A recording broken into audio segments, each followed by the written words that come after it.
Question 1. A nurse is caring for a patient admitted with severe hyponatremia. Which of the following neurological manifestations would the nurse most likely assess? A. Deep tendon reflex hyperreflexia. B. Muscle twitching and tetany. C. Altered mental status and seizures. D. Positive Chvostek's and Trousseau's signs.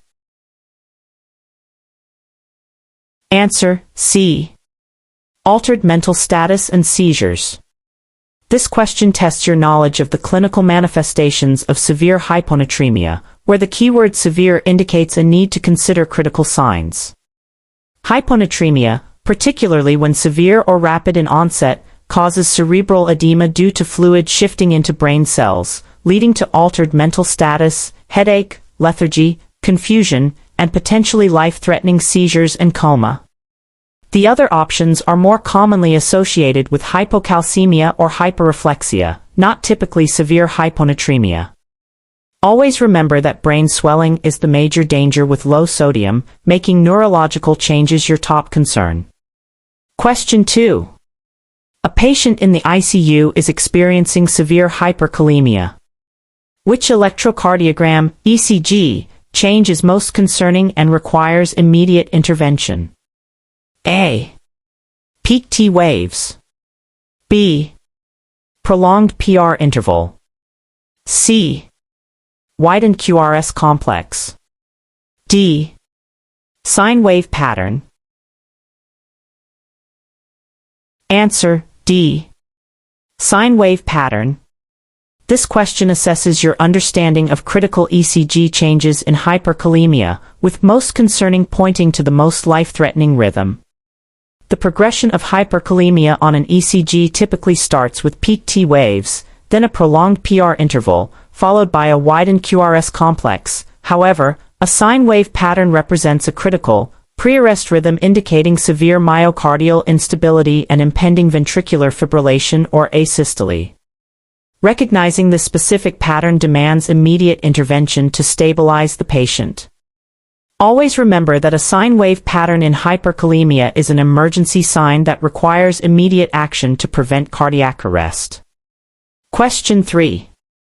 A nurse is assessing a patient with a suspected calcium imbalance.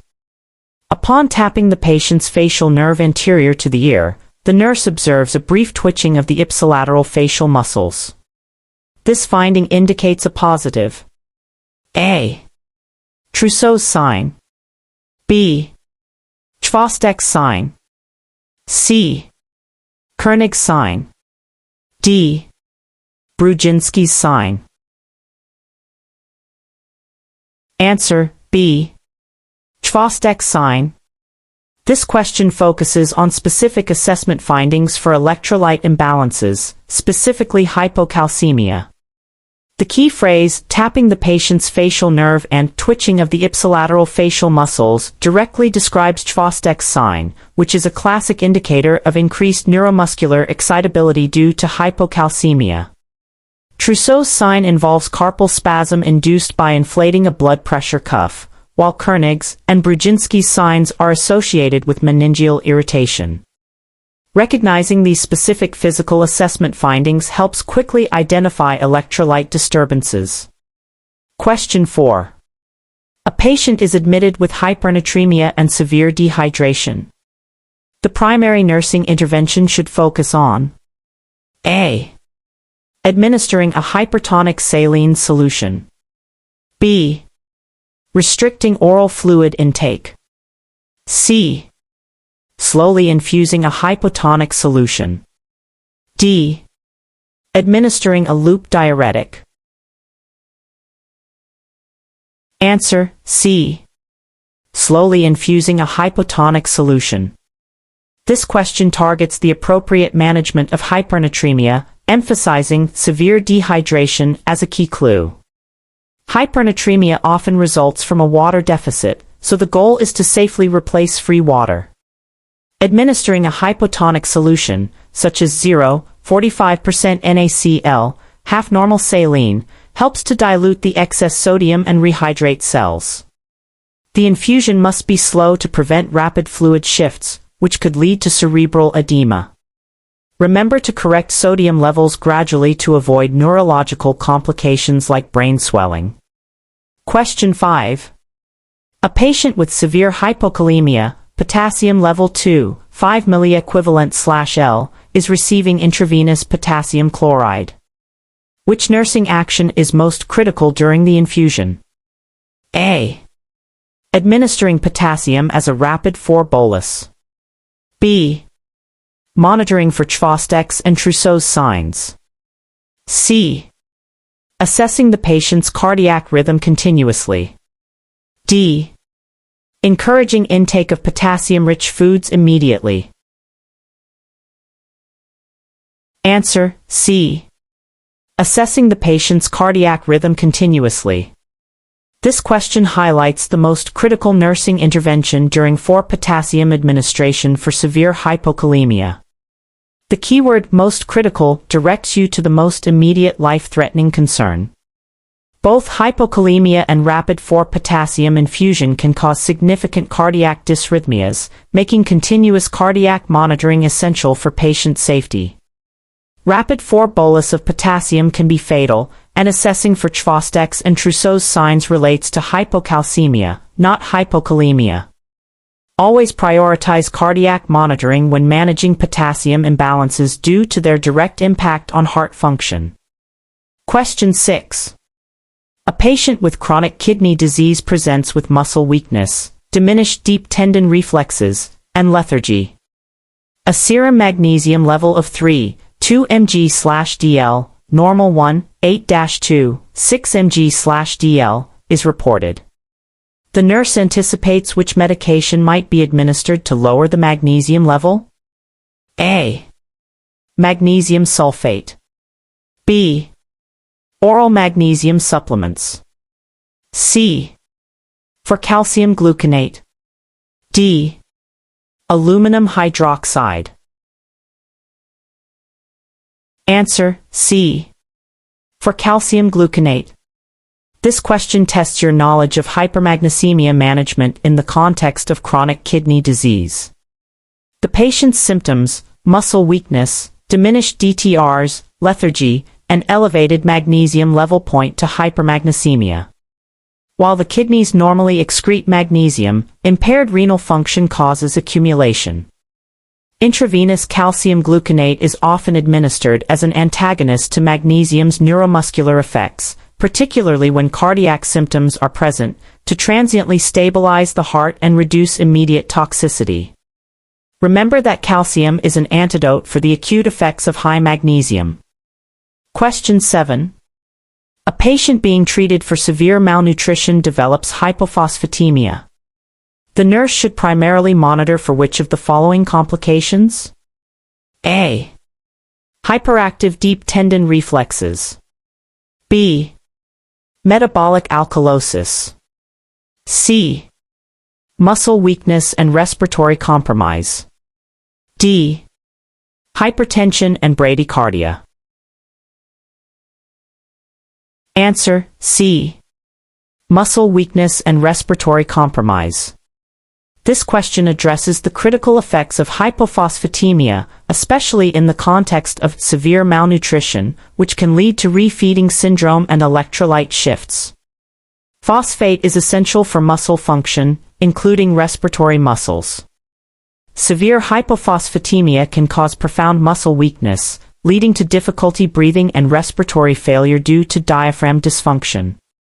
The other options are not typical or primary complications of hypophosphatemia. Always remember that low phosphate significantly impairs muscle function, especially breathing. Question 8. A patient with lung cancer develops hyperkalcemia, serum calcium 13, 5 mg/dl. Which nursing intervention is most important for managing this condition? A. Administering oral calcium supplements. B. Restricting fluid intake. C. Encouraging ambulation and weight-bearing exercises. D. Administering 4 fluids and calcitonin. Answer D. Administering 4 fluids and calcitonin. This question focuses on the acute management of severe hypercalcemia, often seen in malignancy. The key is to reduce calcium levels and protect the kidneys. Administering large volumes of intravenous fluids, e.g., normal saline, helps dilute serum calcium and promote renal excretion, while calcitonin directly inhibits bone resorption and increases renal calcium excretion. Ambulation is helpful for chronic hypercalcemia but not acute, and fluid restriction would worsen the situation. Always remember that aggressive hydration and specific medications are crucial for lowering dangerously high calcium levels. Question 9. A patient is diagnosed with dilutional hyponatremia. The nurse understands that this condition is most commonly associated with A. Syndrome of inappropriate antidiuretic hormone, SIAD. B. Excessive intake of sodium-rich foods. C. Untreated diabetes insipidus. D. Hyperaldosteronism. Answer A. Syndrome of inappropriate antidiuretic hormone, SIAD. This question tests your understanding of the causes of dilutional hyponatremia, which implies too much water relative to sodium. SIAD is a condition where the body produces too much antidiuretic hormone, ADH, leading to excessive water retention and subsequent dilution of serum sodium. In contrast, excessive sodium intake would cause hypernatremia, diabetes insipidus would cause hypernatremia due to water loss, and hyperaldosteronism would typically lead to sodium and water retention, but not necessarily dilutional hyponatremia. Remember, SIAD causes the body to hold onto too much water, making the sodium appear low because it's diluted. Question 10. A nurse is caring for a patient admitted with a serum sodium level of 160 milliequivalent/L and excessive thirst, polyuria, and high serum osmolality. These findings are most consistent with A. Syndrome of inappropriate antidiuretic hormone, SIAD. B. Acute kidney injury. C. Diabetes insipidus, DI. D. Hypovolemic hyponatremia. Answer C. Diabetes insipidus, DI. This question presents a classic clinical picture and requires you to identify the underlying condition. The key clues are serum sodium level of 160 milliequivalent/L, hypernatremia, excessive thirst, polyuria, and high serum osmolality, which are all hallmarks of diabetes insipidus. DI is characterized by insufficient ADH production or kidney response, leading to the excretion of large volumes of dilute urine, free water loss, and subsequent hypernatremia. SIAD would cause hyponatremia. Acute kidney injury can have varied electrolyte effects, and hypovolemic hyponatremia is the opposite condition. Recognizing the triad of hypernatremia, polyuria, and thirst points directly to DI. Question 11. A patient with end-stage renal disease, ESRD, on hemodialysis is at highest risk for which electrolyte imbalance between dialysis treatments? A. Hypokalemia.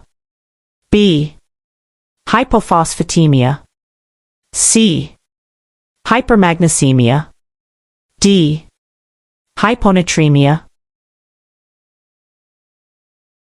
Answer C. Hypermagnesemia. This question targets electrolyte imbalances in patients with compromised kidney function. Patients with ESRD cannot effectively excrete electrolytes. Therefore, without dialysis, they are at high risk for hyperkalemia, hyperphosphatemia, and hypermagnesemia due to accumulation. While hyperkalemia is often the most critical concern, hypermagnesemia is also a significant risk due to impaired renal excretion. Hypokalemia and hypophosphatemia are less likely between treatments unless specific other factors are present. Always remember that impaired kidney function means the body holds onto substances it should excrete. Question 12. A patient experiencing metabolic acidosis might exhibit which change in potassium levels? A. Hypokalemia due to intracellular shift. B. Hyperkalemia due to extracellular shift. C. No change in potassium levels. D. Hypokalemia due to renal excretion.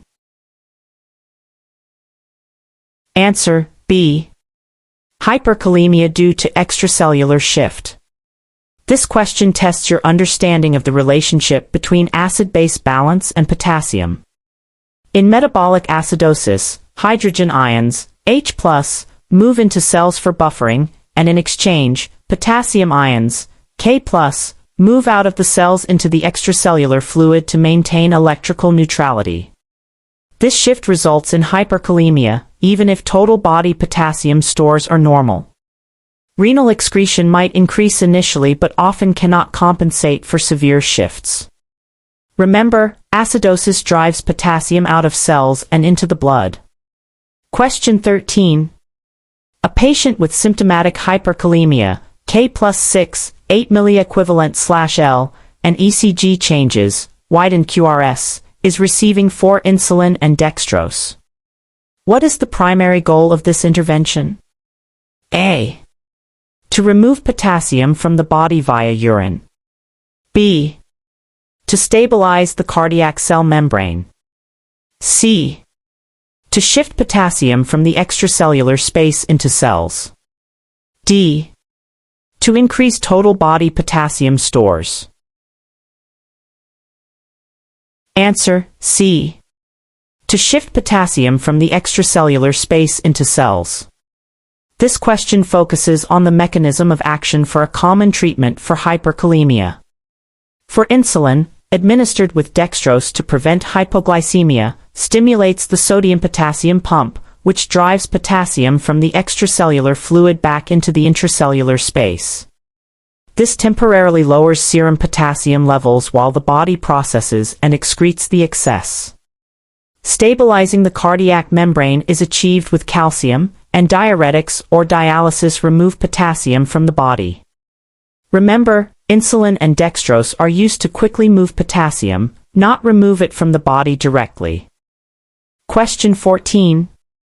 A nurse is assessing a patient with a history of chronic alcoholism. The nurse anticipates monitoring for which electrolyte imbalance that commonly manifests with tremors, hyperactive deep tendon reflexes, and possibly seizures? A. Hyponatremia. B. Hypomagnesemia. C. Hypercalcemia. D. Hypophosphatemia. Answer B. Hypomagnesemia. This question links a specific patient history, chronic alcoholism, to a common electrolyte imbalance and its manifestations. Chronic alcoholism is a major risk factor for hypomagnesemia due to poor nutritional intake and increased renal excretion.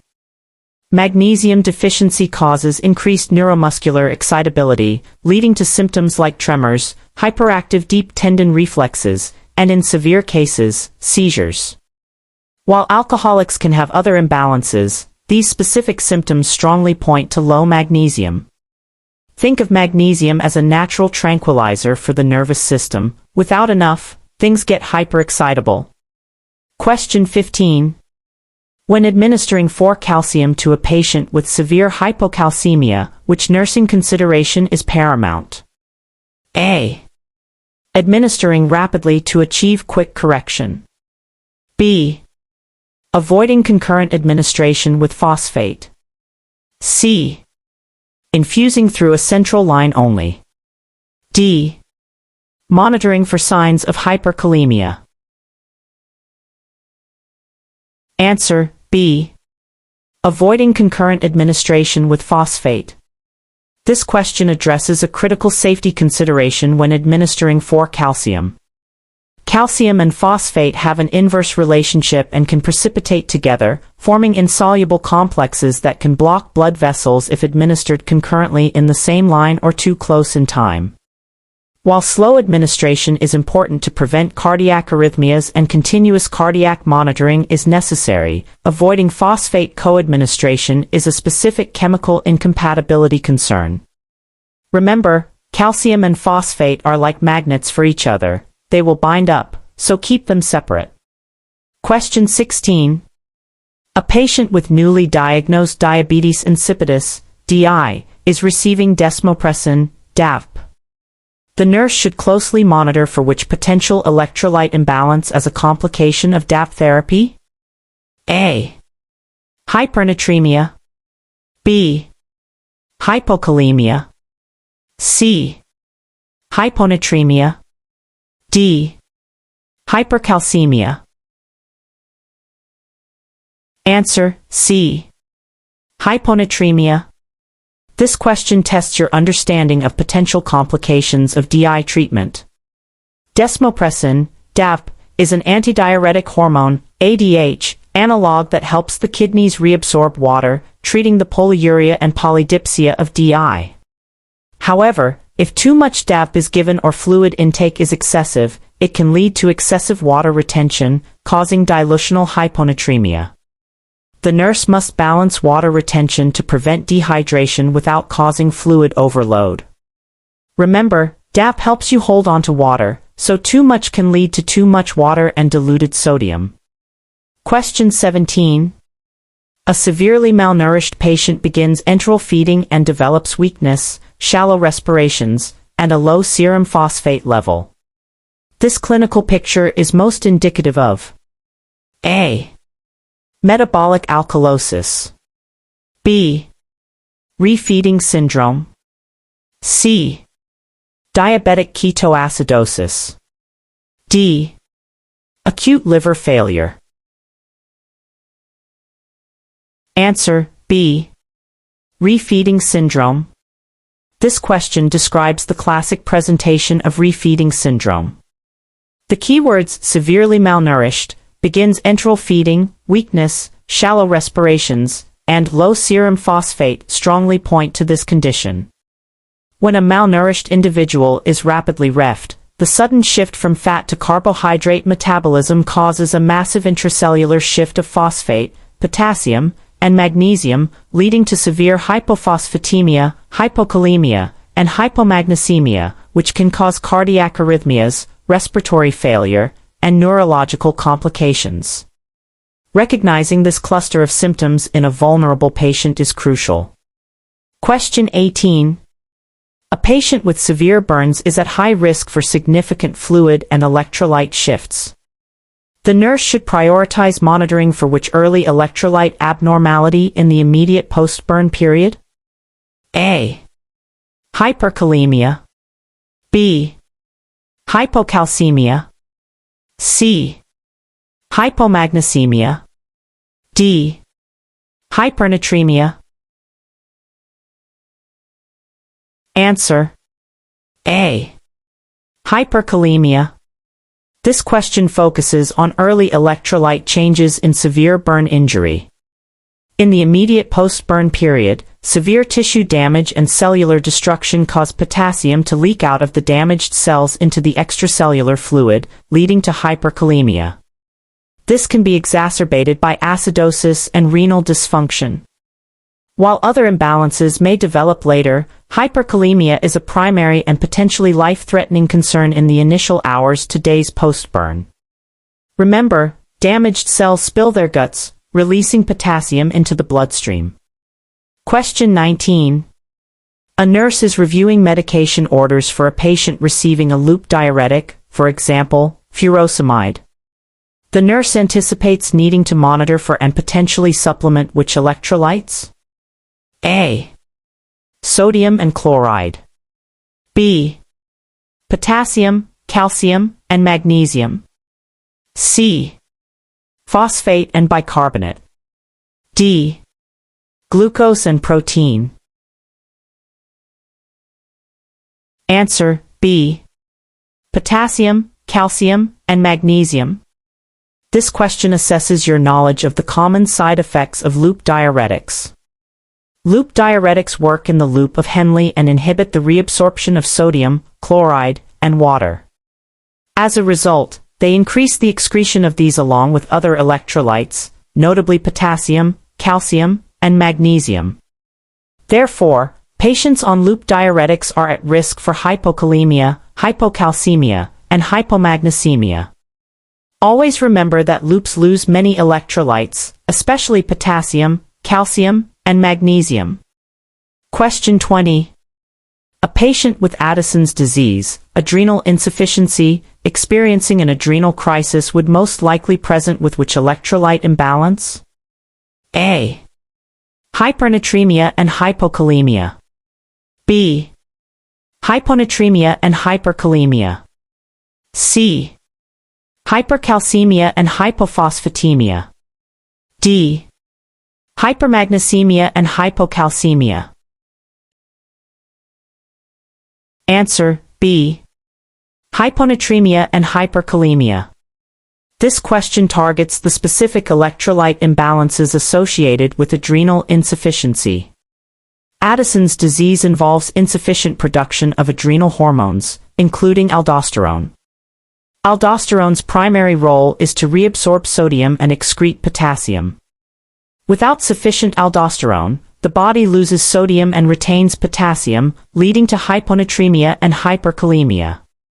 This can be life-threatening, especially in an adrenal crisis. Remember, no aldosterone means the body dumps sodium and keeps potassium. Question 21.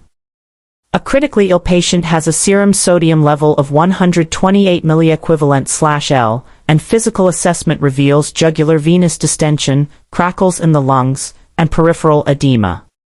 This presentation suggests A.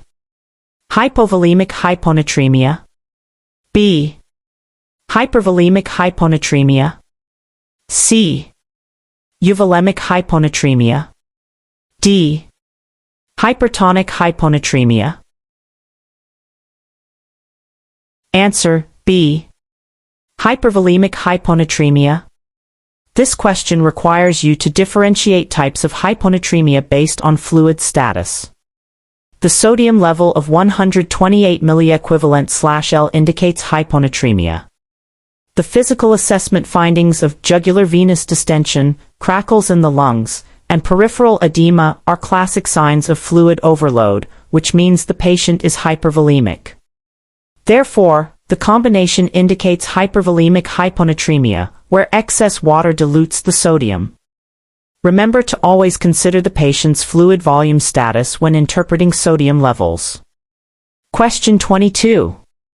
A patient experiencing a prolonged episode of hyperventilation develops carpopedal spasms and circumoral tingling.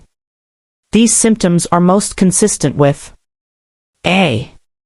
Hyperkalemia. B. Hypomagnesemia. C. Hypocalcemia. D. Hypernatremia. Answer C. Hypocalcemia. This question describes the classic signs of hypocalcemia, often induced by hyperventilation. Prolonged hyperventilation causes respiratory alkalosis, which increases protein binding of calcium, leading to a decrease in ionized, active, calcium levels, even if total calcium is normal. This relative hypocalcemia then manifests as increased neuromuscular excitability, causing symptoms like carpopedal spasms, Trousseau's sign, and circumoral tingling. While hypomagnesemia can also cause tetany, the direct link to hyperventilation points to calcium. Remember, hyperventilation causes alkalosis, which hides calcium and makes the patient symptomatic. Question 23. A patient with chronic renal failure has a persistent elevated serum phosphate level. The nurse anticipates administering which type of medication? A. Phosphate supplement. B. Loop diuretic. C. Calcium carbonate, a phosphate binder. D. For normal saline. Answer C. Calcium carbonate, a phosphate binder. This question addresses the management of hyperphosphatemia in renal failure. Elevated phosphate levels are common in chronic renal failure due to impaired excretion. Phosphate binders, such as calcium carbonate, are administered with meals to bind dietary phosphate in the gastrointestinal tract, preventing its absorption and promoting its excretion in the stool. A phosphate supplement would worsen the problem, and loop diuretics primarily affect other electrolytes. Remember, in kidney disease, you need to bind up excess phosphate from food. Question 24. A patient experiencing severe prolonged vomiting and diarrhea is at high risk for which pair of electrolyte imbalances? A. Hyperkalemia and hypernatremia. B. Hypocalemia and hyponatremia. C. Hypercalcemia and hypermagnesemia. D. Hypophosphatemia and hypercalcemia. Answer B. Hypokalemia and hyponatremia. This question focuses on the electrolyte consequences of significant gastrointestinal fluid loss. Severe and prolonged vomiting primarily leads to the loss of gastric acid, HCl, causing metabolic alkalosis and often hypokalemia. Diarrhea, on the other hand, causes loss of bicarbonate-rich fluid and potassium. Both vomiting and diarrhea involve significant fluid loss, which can lead to dehydration and, if replaced with free water, dilutional hyponatremia, or if sodium is lost more rapidly than water, direct hyponatremia. Both processes lead to significant potassium loss. Think about what's being lost from the body when there's severe GI distress: fluid, sodium, and especially potassium. Question 25. A patient is admitted with a magnesium level of 0.8 mg/dl, normal 1.8-2, 6 mg/dl. The nurse anticipates that the healthcare provider will prescribe A. Oral magnesium oxide. B. Magnesium sulfate 4. C. Magnesium-rich foods only. D. A loop diuretic. Answer B. Magnesium sulfate 4. This question addresses the treatment of severe hypomagnesemia. A magnesium level of 0.8 mg/dl is critically low and can lead to serious complications such as cardiac arrhythmias, e.g., torsades de pointes, seizures, and severe muscle weakness. In such cases, intravenous magnesium sulfate is the preferred treatment for rapid and effective repletion. Oral supplements are suitable for mild deficiencies, and dietary changes alone are insufficient for severe cases. Remember, very low magnesium requires fast, direct replacement with 4 magnesium sulfate to prevent life-threatening complications.